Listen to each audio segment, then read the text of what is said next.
His hand didn't move. It stayed where it was on the table, fingers relaxed but intentional. He didn't raise his voice. But when Kim Tae-oh asked, "Do you want me?"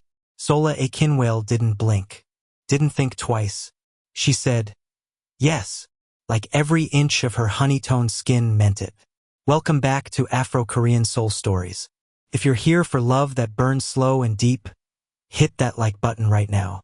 Subscribe and stay with us till the end, because what you're about to witness will change how you see desire. The restaurant wasn't loud. It was one of those private rooftop establishments in Gangnam where tech moguls closed billion-won deals over whiskey, and the city lights looked like scattered diamonds below. The waiters moved like shadows, and the only thing bolder than the aged wine was the charged silence between certain tables. Sola sat across from Tae-oh, her fingers wrapped around the stem of her glass. Her nails were nude, her lips bare except for a subtle gloss that caught the candlelight. But her honey-brown eyes held every answer he hadn't dared ask in 4 years. And tonight he was done with pretending. He leaned forward, both forearms on the table. No smile, no charming Tae-oh smirk, just raw intention in his voice. "I don't want to play tonight," Tae-oh said, his Korean accent wrapping around each word with deliberate weight. Sola blinked slowly, her long straight hair falling over one shoulder like black silk. He continued, his gaze never leaving hers. No guessing, no charm, just truth. She didn't fidget, didn't adjust her posture or reach for her wine. She waited, her curvy figure perfectly still in the green silk dress that had made his breath catch when she'd walked in. "Do you want me?" Her heart didn't stutter. Her wine didn't tremble in her hand. But every cell in her body heard that question and stood at attention. "Are you asking if I want you now?" she replied, her voice low and smooth like honey. "Or if I've wanted you since the day you said my name like it was something sacred?" Tae-oh didn't move. His wavy shoulder-length hair framed his devastatingly handsome face, and even in stillness, his athletic build radiated controlled power. "I mean the kind of want that ruins silence," he said, his voice dropping an octave. "The kind that makes you wish you'd never learned restraint." Sola exhaled slowly, her full lips parting. Then she answered with one word that held 4 years of truth. "Yes." And somehow the entire rooftop shifted. No one around them had heard, but it still felt like Seoul itself paused to listen. But let's rewind. 8 days earlier, it wasn't a reunion. It wasn't fate. It was a tech industry charity mixer. One of those casual volunteer events where startup founders and corporate giants came together to give back. Nothing glossy about it. Sola had shown up to help organize coding workshops for underprivileged youth. She wore fitted jeans that hugged her soft curves and a simple black turtleneck. Her long straight hair was pulled into a sleek ponytail, and her honey-brown eyes were focused on tablet screens and volunteer schedules. Kim Tae-oh walked in 2 hours late. Still impossibly tall at 187 centimeters. Still dangerous in that quiet, devastating way that made boardrooms fall silent. No designer suit today, just dark jeans and a fitted black sweater that did nothing to hide his muscular build. No entourage, no assistants hovering. Just him. She noticed him before he noticed her, but her face revealed nothing. It was near the equipment storage area when he passed behind a stack of laptop cases and froze. "Sola?" His voice carried that specific tone, surprise mixed with something deeper. She turned, steady as always. "Tae-oh." He gave her that half-smile he used to deploy like a weapon in negotiations. "Didn't think I'd see you again. I figured that was mutual." A pause stretched between them, tight enough to cut but not bleed. "You were wrong," he said simply. She didn't smile. "That makes 2 of us. For years. 4 years of no calls, no messages on KakaoTalk, no late-night texts. For years since they'd walked out of his penthouse at 2 in the morning, pride dragging behind them like heavy furniture neither would carry for the other. But here, with no script, with only donated tech equipment and the buzz of volunteers around them, something in the air shifted. They worked quietly after that, parallel paths that never quite touched. But Tae-oh glanced at her when she laughed at something another volunteer said, and Sola noticed his hands had a new calm to them. Not softer, those hands could still command billion-won investments with a signature, just less hungry for control. By the time the Seoul sunset painted the sky purple and gold, they had set up 6 workstations and exchanged maybe 9 sentences. Still, her pulse whispered chaos beneath her skin. That night, she didn't check Instagram, didn't search his name on Naver, but she checked her phone twice before midnight. Silence. Then the next morning, a KakaoTalk message appeared. "You free tonight?" She stared at it for an hour, then replied, "Only if it's quiet." His response was instant. No crowds, no loud bars, no pressure, just real, just us. She hesitated, her thumb hovering over the screen. Then typed, "I'll come." He sent a single line, "I know the place. If you're feeling this tension building, drop a comment below. Tell us, would you give a second chance after 4 years? Keep watching because what happens next will leave you breathless." It wasn't a date. That's what Sola told herself. Not out loud, not in the mirror of her Gangnam studio apartment, but in the way she left her red lipstick in the drawer. No heels, just soft leather ankle boots. No heavy perfume, just a light shea butter body oil she only wore when she needed to feel her own skin again, to remember she was more than the tech content strategist everyone saw in boardrooms. When she stepped onto the rooftop restaurant, Tae-oh was already there. No theatrics, no performative gestures. Just a man whose wavy hair was half tied back, dressed in a dark henley that stretched across his broad shoulders, holding 2 steaming cups. He extended one toward her. "Yuja tea," he said in that deep voice that seemed to resonate in her chest. "I remembered you said coffee made you anxious during evening meetings." Sola blinked once, genuinely surprised. She took the cup, their fingers not quite touching. "I remember you used to watch me drink it like you were analyzing data." Tae-oh's lips curved slightly. "I was." A pause as she moved toward the table. "So what did your analysis conclude?" she asked, settling into her chair with the grace that made men forget their own names. His chair creaked softly as he sat across from her, the city of Seoul spreading out like a circuit board of lights behind him. "You sip slowly when you're trying not to say something important. Fast when you're trying to cover up what you already know." She tilted her head, her long hair cascading over her shoulder. "And tonight?" His gaze dropped to her mouth, then back to meet her eyes with an intensity that made her thighs press together beneath the table. "Tonight, you haven't taken a sip yet." Sola laughed softly, finally bringing the cup to her lips. Warmth hit her tongue, the citrus bright and present, just enough to clear space in her chest. He wasn't flirting, not in the usual way. He was paying attention, and she wasn't ready for how that felt after 4 years of men who only saw her curves or her exotic beauty or her unique position in Seoul's tech world. "Why did you text me?" she asked directly. Tae-oh didn't answer immediately. Instead, he turned his eyes to the skyline, the lights of Seoul reflecting in his dark irises. "I didn't expect to feel something when I saw you again." He paused, his jaw tightening. And yet, she echoed, leaning slightly forward. "You looked at me like time hadn't moved, and my body believed it." His eyes returned to hers. "For years disappeared the moment you said my name." Sola leaned back, her honey-brown eyes never leaving his face. Her knees touched beneath the table, grounding herself against the pull she felt toward him. "I wasn't trying to start anything again." "I didn't say you were." He reached into his pocket and slid something across the table. A business card from the charity event, folded neatly. Her handwriting was on the back, one of the notes she'd written about workshop schedules. He had kept it. Sola stared at it, quiet, not shocked, just noting. "I didn't want to forget I saw you," he said, his voice dropping lower. "That you were real. That I hadn't imagined what we had."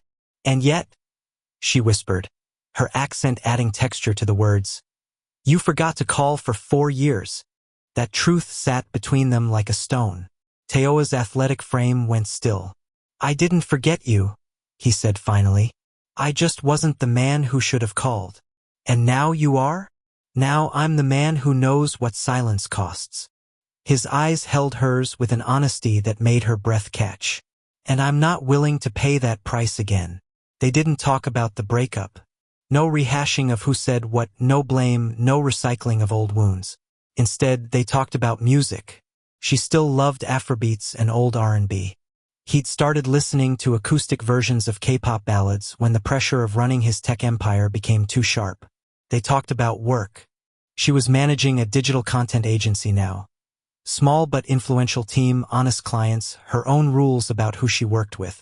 He'd restructured his company 6 months ago, stepping back from daily operations to focus on innovation. Not less ambitious, he clarified, those dark eyes intense on hers. Just more mine. Sola smiled, and the expression transformed her face. You were always too brilliant for manufactured success. You needed to build something that matched who you actually are. Tae-oh's expression softened. You always called me out before anyone else in the room even understood what was happening. They laughed together, and just like that, the air changed, became charged with something electric. Can I ask you something? Tae-oh said, about halfway through his tea. Sola nodded, her long fingers wrapped around her cup. What's the one thing you don't say out loud anymore? Her breath hitched, but only someone watching closely would notice. She placed her cup down deliberately and stared straight at him. That sometimes I'm proud of how well I've survived in this city, in this industry, as a black woman in Korean tech spaces, she said, her voice steady but vulnerable. But I'm tired of being proud alone. Tae-oh didn't move, didn't flinch. His jaw tightened though, and his fingers traced the rim of his cup in a slow rhythm. I'm scared I've gotten so good at being fine, he replied, his voice rough, that I've forgotten what I really feel. Silence. Not awkward, not performed, just honest. Their eyes stayed locked, and in that pause, something unfurled inside Sola's chest. Not forgiveness, that would come later, or maybe it wouldn't. Not trust, that had to be earned. Just awareness. She wasn't looking at the boy who had once walked away when his family pressured him about dating a foreigner. She was looking at the man who hadn't reached for her tonight because he wasn't trying to claim her body. He was trying to see her soul again. Tae-oh didn't ask to walk her to her car. Sola didn't offer a polite goodbye hug. Instead, she finished the last of her tea, set down the cup with deliberate care, and said, "This doesn't mean anything. Not yet." He nodded slowly. "I know." She stood, took 3 steps toward the elevator, paused. Then, without turning around, added, "But it doesn't mean nothing either. Are you still with us? Because what happens next is where everything changes." Hit that subscribe button if you believe in second chances that burn hotter than first loves. Sola didn't sleep early that night. She wasn't restless, just aware. Her skin tingled not from touch, but from memory and anticipation. She could still feel the weight of Tae-oh's stare across that rooftop table. It hadn't lingered on her breasts or her hips or the curve of her waist visible through her dress. No cheap hunger. But when his eyes met hers, there had been something heavier in them. A question he hadn't asked yet. A question her body had already answered, even if her lips hadn't. She lay on her side in her bed, the Seoul night quiet outside her window, phone untouched on the nightstand, mind impossibly loud. And then, just past 11 the next morning, his name lit up her screen. "Still thinking about your laugh. Thought I hated that about myself. Turns out I missed it." Sola didn't smile at the message, but she felt it. Between her thighs, in her chest, down her spine. There was no emoji, no casual LOL, no deflection. Just a man remembering the sound her joy made when it wasn't buried under professional armor or cultural navigation or the exhaustion of always being other. She waited an hour, then 2, then replied, "That's because you're not used to people laughing without needing you first. Without wanting something from the billionaire. No follow-up, no double text. And yet, 2 hours later, her phone lit again. Dinner Friday. Just us. I'll ask the question then. No wink emoji. No playful tone. But she read it 3 times, and her breath started building tension in her lower belly. She didn't reply immediately, but her body did. A warm, liquid feeling spreading through her core. Sola didn't usually overthink outfits, but Friday night her bed looked like a boutique showroom had exploded across it. Black slip dress, too obvious. White knit, too innocent. Dark green silk wrap dress. Dangerous in all the right places. She chose the green. No bra beneath it, just her soft curves and warm brown skin. No heavy jewelry, just simple gold studs. She didn't want to seduce him. She wanted to walk in already knowing he was undone. As she showered, her mind flickered. Not to their fights. Not to the last time they'd yelled accusations across his penthouse. But to the first time he'd touched her waist. They were younger then. His car after a tech conference after-party. Summer heat. Her laugh had filled the small space, and he turned toward her.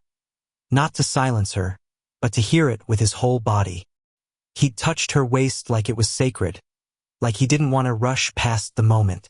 Back then, his kiss hadn't been skilled, but it had been hungry, and she had fed that hunger with every part of herself, her Nigerian boldness meeting his Korean intensity in ways that left them both shaking. Sola stepped out of the shower, goosebumps rising on her skin. It wasn't the water. It was the memory of being touched like her body wasn't a shortcut to satisfaction, but a destination worth savoring. The car ride was short, her driver navigating Seoul's Friday traffic with practiced ease. She watched the city blur by through tinted windows. People in expensive clothes, couples holding hands, none of them knowing what her chest was carrying. By 7:18, she was in the elevator. By 7:20, she was walking into the restaurant. And there he was. Tae-oh stood near their table, hands in the pockets of tailored black trousers. Charcoal button-down shirt tucked in, sleeves rolled to reveal strong forearms. No tie, no jacket. Just tension and want barely contained in an impossibly beautiful package.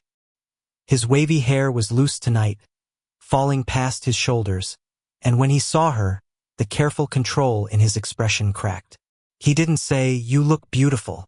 Didn't say anything. He pulled her chair out, waited, his eyes tracking every movement as she sat. Then he took his own seat, but instead of reaching across the table, he leaned back. Watched. Let the moment breathe. She poured her own water. He let her. And then he said, his voice like whiskey and smoke, "I thought I'd forget how you move, but you walk like the floor listens to every step."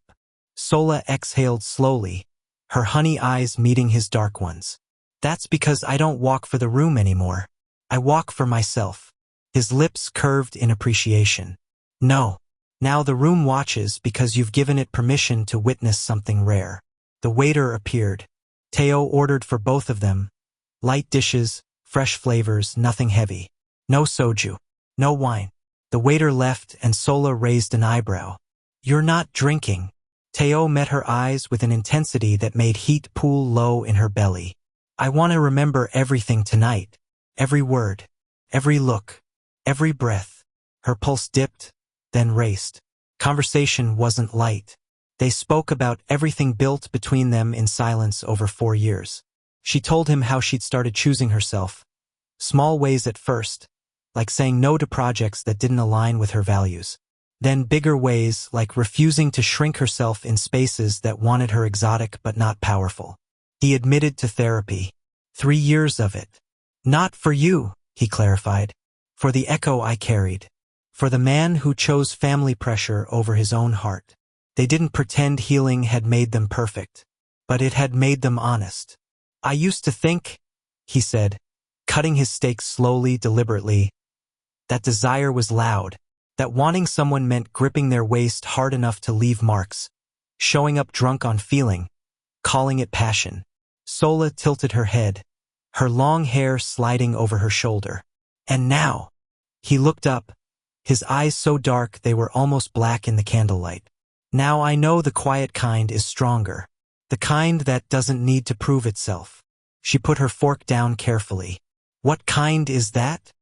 His answer came without hesitation, his voice dropping to something only she could hear.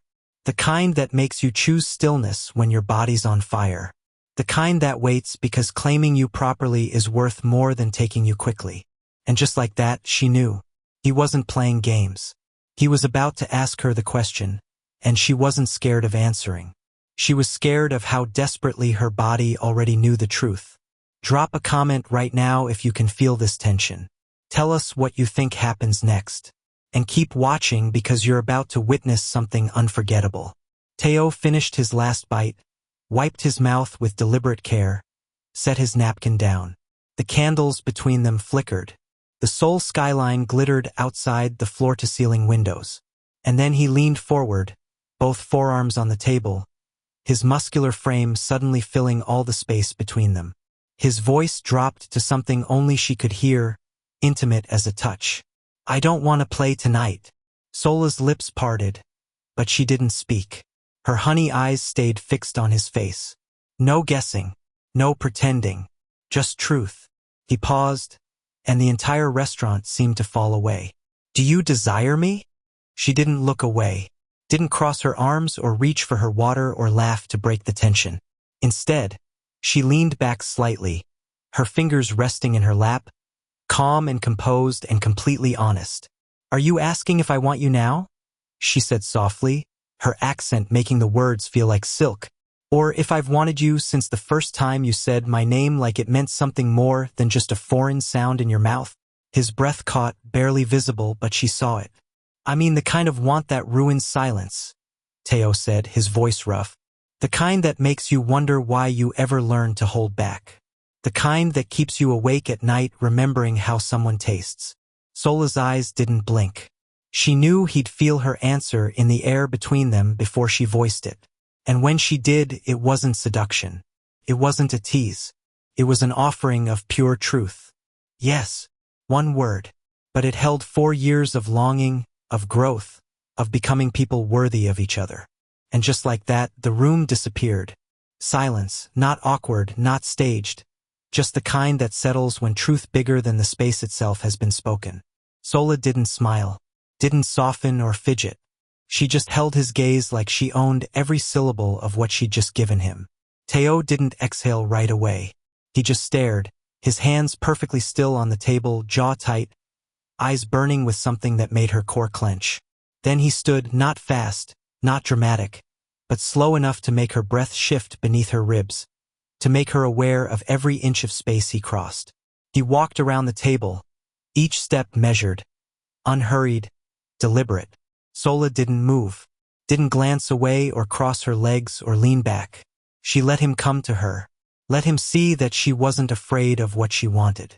When he reached her side, he paused, not touching yet, not speaking, just near enough that she could feel his heat, smell the subtle scent of his cologne mixed with something essentially him.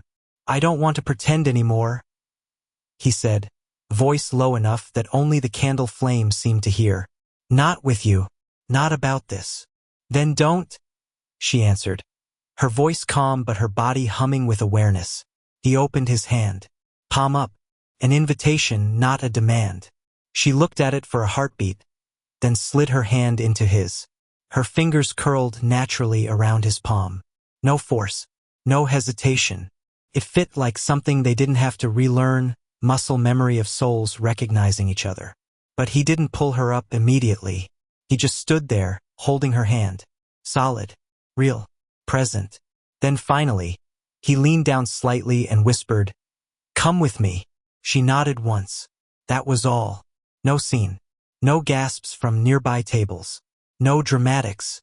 But everyone in that restaurant felt it, the shift, the ripple in the air. Two people who had walked in like exes now walking out like a storm that had chosen purpose over destruction. They didn't take his car. They walked side by side through Gangnam's Friday night streets. No rush. No need to fill the space with words. City lights blinked overhead. Her heels clicked against the pavement. His jacket hung over her shoulders now, her fingers warming inside sleeves that smelled like him. Her body wasn't cold, but she wanted to feel his heat anyway, wanted to be wrapped in something of his. When they reached the entrance to her apartment building, she paused at the door, turned to him, not nervous, just needing one more moment of honesty before crossing this threshold. I don't want you to come in because we're older now, she said clearly, or because we think we're more careful this time. Tae-oh stepped closer, his tall frame making her aware of how her curves fit against him without even touching. I'm not here because we've aged. He leaned in slightly, his lips near her temple but not quite touching. I'm here because when you said yes, I felt peace for the first time in 4 years. Sola blinked once, slowly. Then she opened her door and stepped inside without looking back, because she already knew he would follow. Inside her apartment, no words were needed. She placed her bag on the console table, slipped off her boots, moved through the space lit by warm gold lamps like she was dancing. He stayed near the entrance at first, still watching. Not like a man waiting to pounce. Not like a man trying to impress. But like someone memorizing a moment he didn't want to ruin with haste. Sola didn't rush. She reached up and slowly pulled the tie from her hair. Let the long straight black silk fall down her back. Let it speak for her. She walked to the lamp, adjusted the light lower.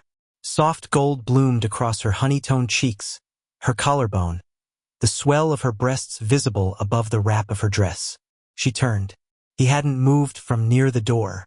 That stillness told her everything. He wasn't here to conquer or take. He was here to stay, to savor. "You can ask again," she said quietly, her voice barely above a whisper. Tae-oh stepped forward then, each breath slower than the last. When he stopped in front of her, close enough that she had to tilt her head back to maintain eye contact, he still didn't touch. He just looked at her like every curve of her body, every inch of her brown skin, held stories he remembered and wanted to learn again. "Sola."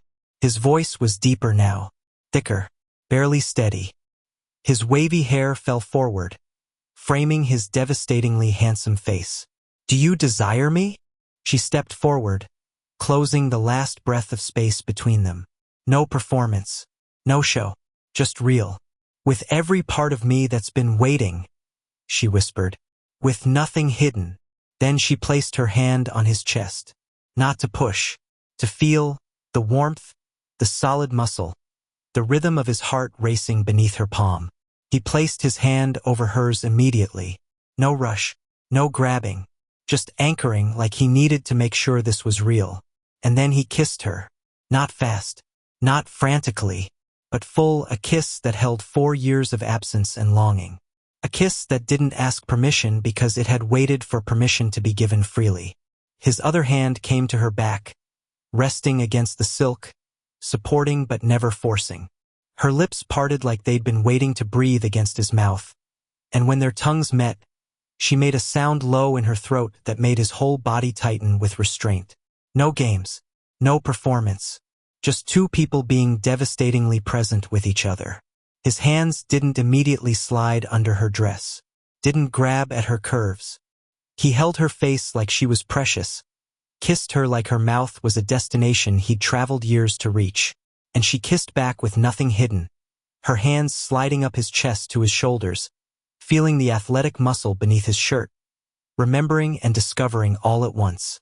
If you've made it this far, you're part of something special. Like this video right now, if you believe in love that doesn't rush. Share it with someone who needs to remember what real desire looks like. Later, though neither of them could have said how much time passed, they didn't stumble to the bedroom. Sola led him with her fingers lightly hooked around his, moving through her apartment with sure steps. Inside her bedroom, soft light from the city filtered through sheer curtains. She sat on the edge of her bed, and Tae-oh stood in front of her, his tall frame somehow both powerful and vulnerable. Neither spoke. She reached for the buttons of his shirt. Not teasing, not performing, just gentle, deliberate. One by one, she undid them, revealing smooth skin over defined muscle. His breath warmed her forehead as she worked. When she reached the last button, she paused, looked up at him with those honey-brown eyes that had haunted him for 4 years. "I don't want to be touched like I'm a fantasy," she said clearly. "Like I'm some exotic experience you're collecting." "You won't be," he said immediately, his voice rough with emotion and restrained desire. His hands came to cup her face, thumbs brushing her cheekbones. "You're not a fantasy, Sola. You're not a collection.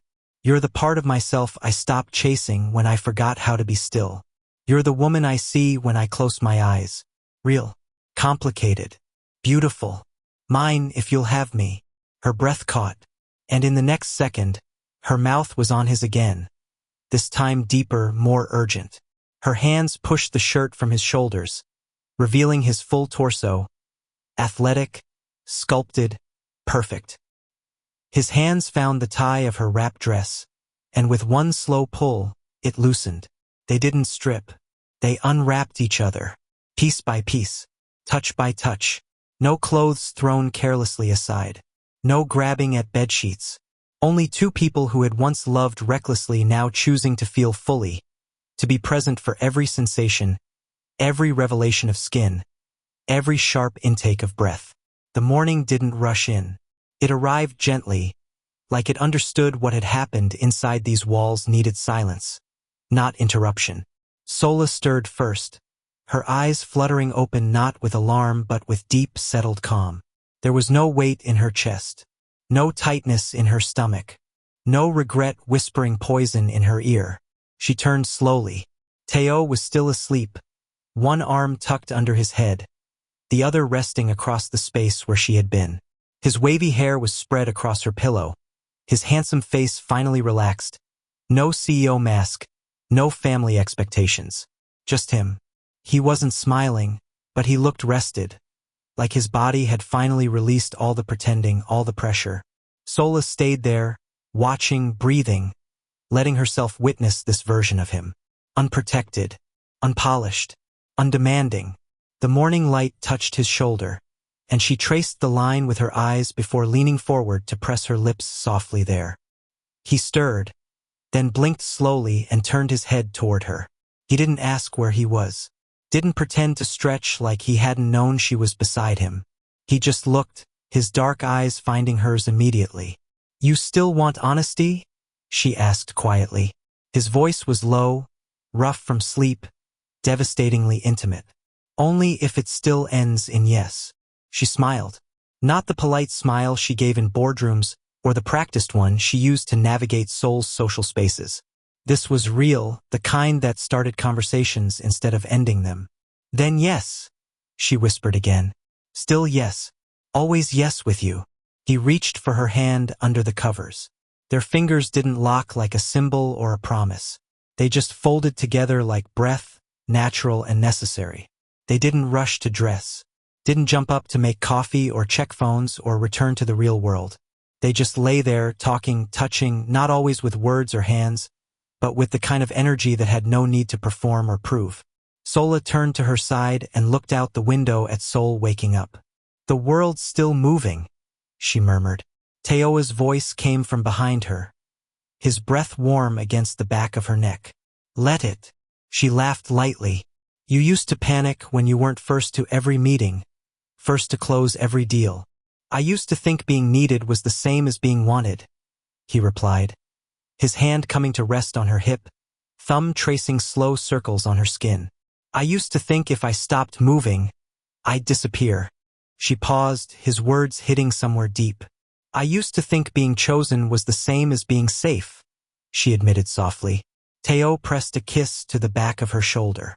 Nothing loud, just contact, connection.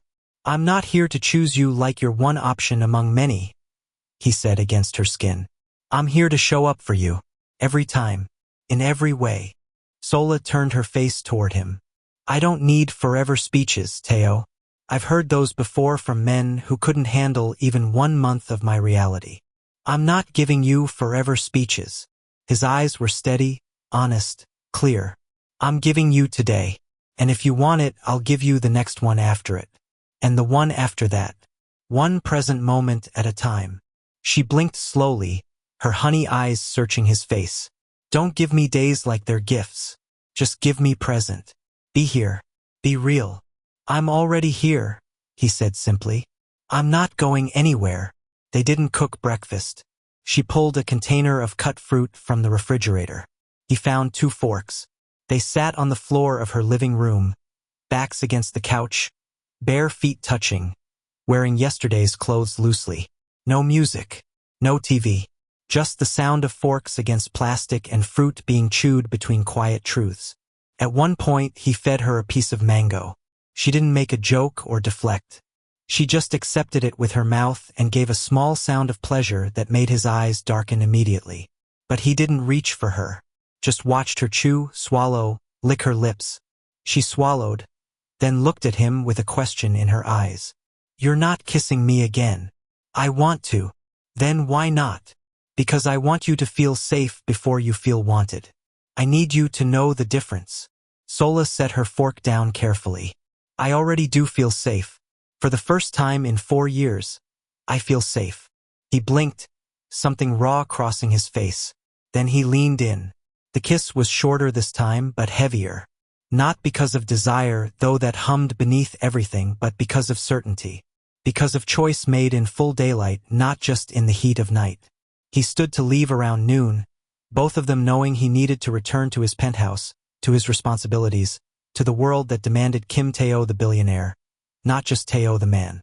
She walked him to the door wearing an oversized sweatshirt and underwear, her long hair tousled, her honey skin glowing. He paused before opening the door, his hand on the handle. You're not asking what this means. She shook her head, leaning against the wall with effortless grace. No. Why not? Because asking would make it smaller than what it is. Would put it in a box with labels and expectations. Her honey eyes held his. I don't want to diminish this by trying to define it before we've even lived it. Tae-oh smiled. A real smile that transformed his handsome face into something devastating. That's dangerous. You know that, right? Sola stepped forward, closing the distance between them one last time. Her eyes locked on his with an intensity that made his breath catch. No, that's not dangerous. That's grown. That's two people who've learned enough to know that some things are too precious to rush into categories. He leaned down and kissed her once more. Soft. Sure. Promise without words. Then he walked out without looking back, because looking back wasn't needed. Not when you know you're coming home. And she closed the door like someone who knew he would return. Not because he had to.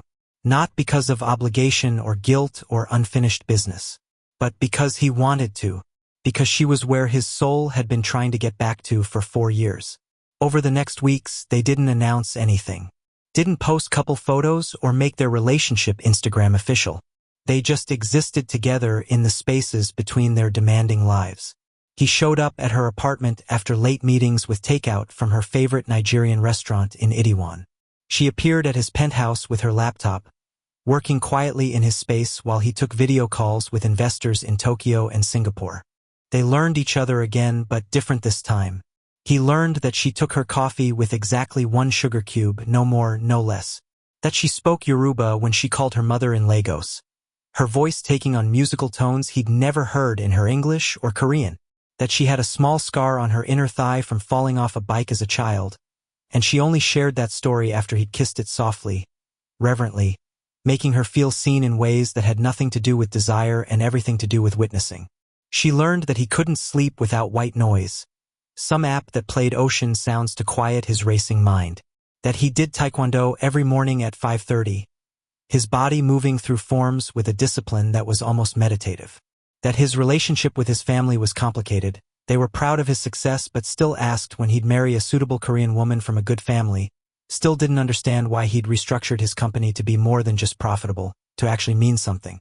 One evening, about 6 weeks after that rooftop dinner, Sola was cooking in his penthouse kitchen. Jollof rice, the way her mother taught her, filling his modern steel and glass space with warmth and spice. Tae-oh came up behind her, his arms sliding around her waist, his chin resting on her shoulder. My mother asked about you today, he said quietly. Sola's hands paused in their stirring. And what did you tell her? That I'm seeing someone important. He pressed a kiss to her neck. She asked if you're Korean. And you said. I said you're Sola. That's all she needs to know right now. His arms tightened slightly around her. Is that okay? I'm not hiding you. I just want to do this right. Want to be strong enough to stand with you when they push back. She turned in his arms, her honey eyes searching his face. I don't need you to fight your family for me, Tae-oh. I just need you to be honest with yourself about what you want. Who you want. I want you, he said without hesitation. I choose you. I chose you 4 years ago and was too weak to stand in that choice. I'm not that man anymore. Then we'll face it together, she said simply. When you're ready. But I won't be a secret. And I won't shrink myself to make anyone comfortable. Not even your family. I would never ask you to. His voice was fierce, protective. You're magnificent exactly as you are. Powerful and soft and brilliant and black and Nigerian and everything that makes you Sola. Anyone who can't see that doesn't deserve space in our lives. She kissed him then, deep and thorough. A kiss that tasted like trust and jollof rice and futures being built one honest moment at a time. Are you still watching? Comment below if this is the kind of love you're holding out for. And don't forget to subscribe because stories like this, where love is chosen, not just felt, are what we're building here. 3 months in, Sola's agency landed a major contract with one of Korea's biggest tech conglomerates. The celebration dinner was at a Michelin-starred restaurant in Gangnam, and Tae-oh was her date. Not hiding, not hesitating. When they walked in together, her in a stunning orange wrap dress that celebrated every curve, him in a perfectly tailored navy suit. The room noticed. Whispers rippled through the space. The beautiful Nigerian woman and the reclusive billionaire. Together, one of her clients, a middle-aged executive named Park Jin-woo, approached with his wife. Ms. Akinwale, congratulations on the contract. You've impressed everyone. His eyes slid to Tae-oh with thinly veiled curiosity. And you've brought a guest.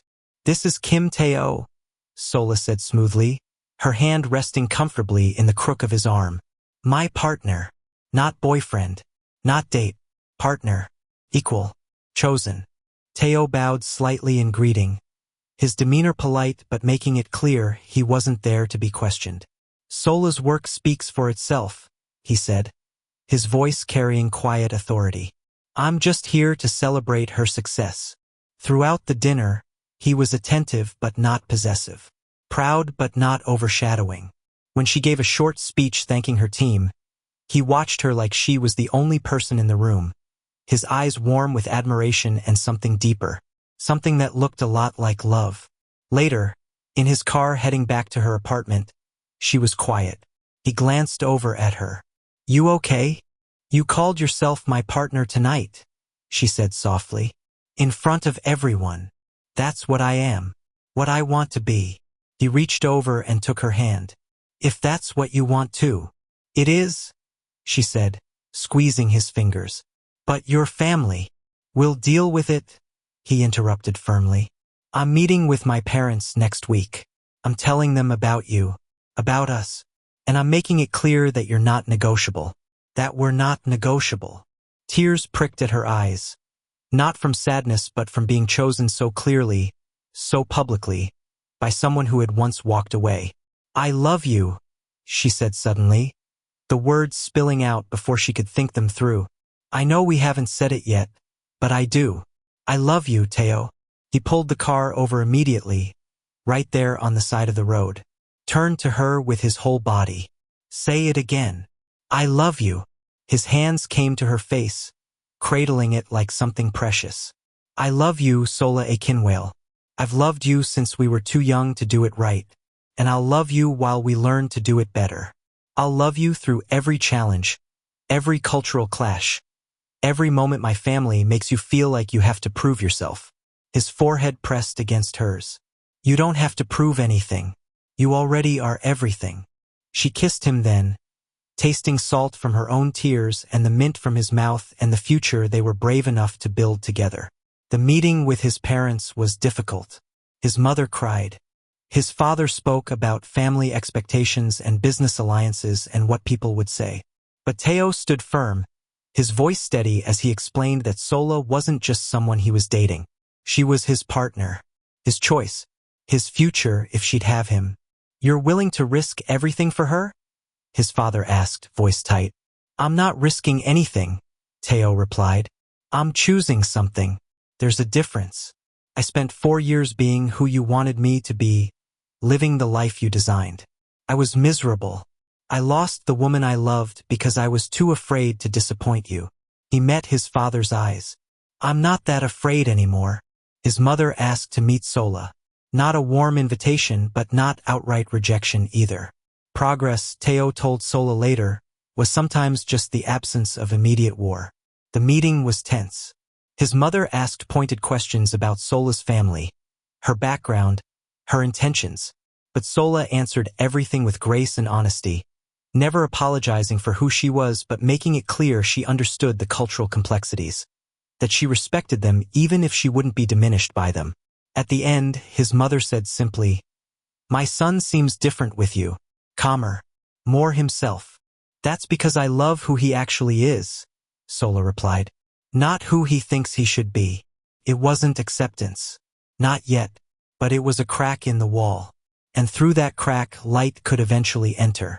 1 year after that rooftop dinner, Tae-oh planned something special. He told Sola to meet him at the charity center where they'd reconnected. When she arrived, confused, the space had been transformed. Candles everywhere. The tech equipment moved aside to create an open area. And in the center, a simple table for two. "What is this?" she asked, her honey eyes wide. "This is where I found my way back to you," he said, taking her hand. "Where I stopped pretending I could live without you." He led her to the table, pulled out her chair. "I wanted to celebrate here, where it started again." They sat, they ate, they talked and laughed. And when the meal was done, he stood and came around to her side of the table, got down on one knee, pulled out a simple, stunning ring, a golden band with a single perfect diamond. "Sola and Kim Tae-oh," he said, his voice steady despite the emotion in his eyes. "You asked me once if I wanted you, and I've spent every day since then showing you the answer is yes. Now I'm asking you, do you want me? Not just for tonight, not just for now, but for all the days we can build together. Will you marry me?" She didn't hesitate, didn't overthink, just answered from the same place of truth that had guided them from the beginning. "Yes, with every part of me that's been waiting for you to ask. Yes." He slid the ring onto her finger, then stood and pulled her into his arms. They kissed in the same space where they'd once worked side by side in awkward silence, now claiming their future in front of all the volunteers who'd quietly gathered to witness. Because sometimes love doesn't announce itself with fireworks.